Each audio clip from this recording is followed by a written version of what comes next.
box. I'm going to open it up now.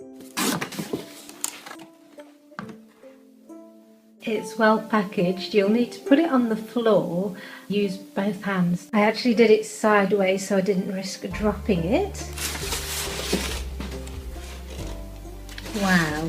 Right, that's all unpacked. It took me literally 2 to 3 minutes. It looks like there's different speeds for different fruits and vegetables, so I need to pay attention to that.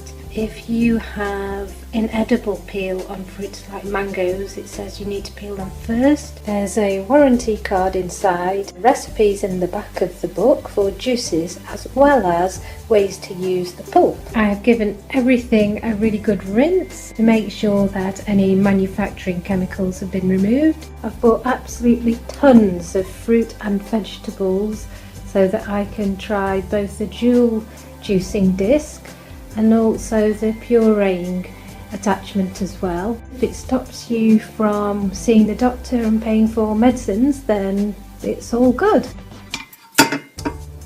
Line up the arrows, press it down. Now I'm going to put the lid on top.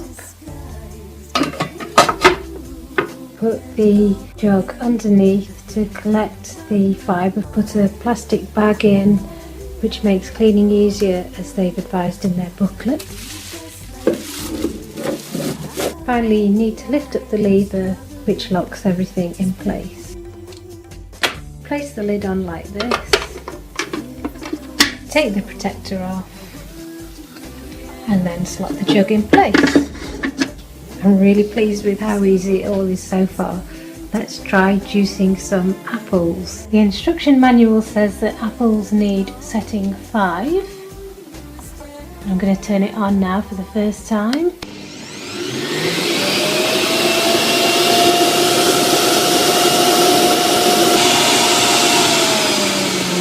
Pretty noisy.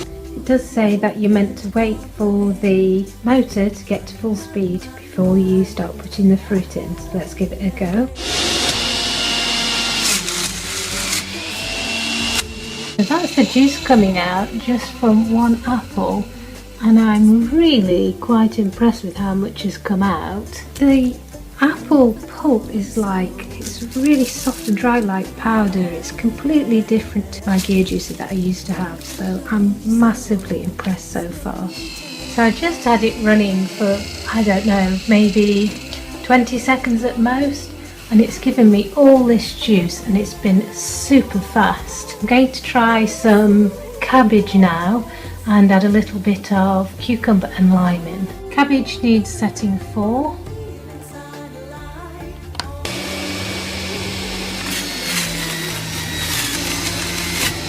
And so does cucumber with a soft skin. Lime and grapefruit and lemons aren't mentioned, so I'm going to use the same setting as oranges, which is 3. If you want a cloudy apple juice, you're going to have to stir the froth back in, so to speak. It's given me about 1,000 mils, a litre of juice from 10 small apples, which is quite literally double what I used to get. So slightly bizarre experience of the juice separating in this way, which I didn't used to get with my gear juicer, but I'm just going to stir it in. I've just juiced some grapefruit and pineapple, which has given me a good amount of juice. I want to have a go at pureeing the raspberries now, so I've got the Frugi disc in. I need setting 1.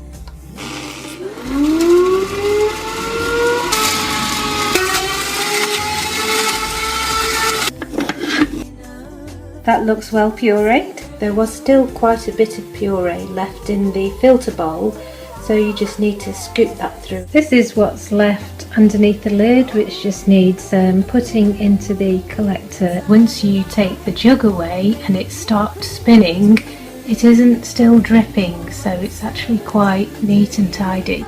Everything rinses off so easily. The hardest bit to clean is the dual disc, because you really have to make sure that you clean all of the bits away. It's a very fine mesh, and as advised in the instruction book, you don't want to leave anything to dry and get clogged in there.